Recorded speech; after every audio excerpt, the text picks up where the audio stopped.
Welcome to JP home makers. అందరు బాగున్నారా? మేమందరం చాలా బాగున్నాము. మీరందరూ బాగున్నారని అనుకుంటున్నాను. ఇవాళ లాగ్ వచ్చేసి తొలి ఏకాదశి. ఇప్పటి నుంచి మన పండగలు స్టార్ట్ అవుతాయి. గురు పౌర్ణమి, వరలక్ష్మి వ్రతం, వినాయక చవితి ఇలాంటివి అన్నీ స్టార్ట్ అవుతుంటాయి.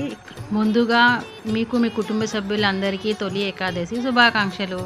ఈరోజు ఆవు నేతితో పిండి దీపాలు కూడా వెలిగించుకున్నా మంచిదే. నేను మాత్రం ఇలాగా సింపుల్గా ఇంట్లో చేసేసుకున్నాను. ఆ తర్వాత గుడికి వెళ్దాం అనుకుంటున్నాను. ఇవాళ సుదర్శన వెంకటేశ్వర స్వామి గుడికి శాకాంబరి కూరగాయలతో అలంకరణ చేస్తారు. చాలా బాగుంటుంది. వెళ్తాము. అక్కడ కూడా స్వామి చాలా బాగుంటారు. ఒకసారి మీకు చూపిస్తాను. దర్శనం మాత్రం చాలా బాగా జరిగింది. ఈరోజు ఉపవాసం ఉన్నా కూడా చాలా మంచిది. ఉపవాసం అంటే ఏం తినకుండా ఉండకూడదు. పాలు, పళ్ళు, ఫ్రూట్స్ ఏమైనా తీసుకోవచ్చు. మనసుకు మాత్రం చాలా హాయిగా ప్రశాంతంగా అనిపించింది.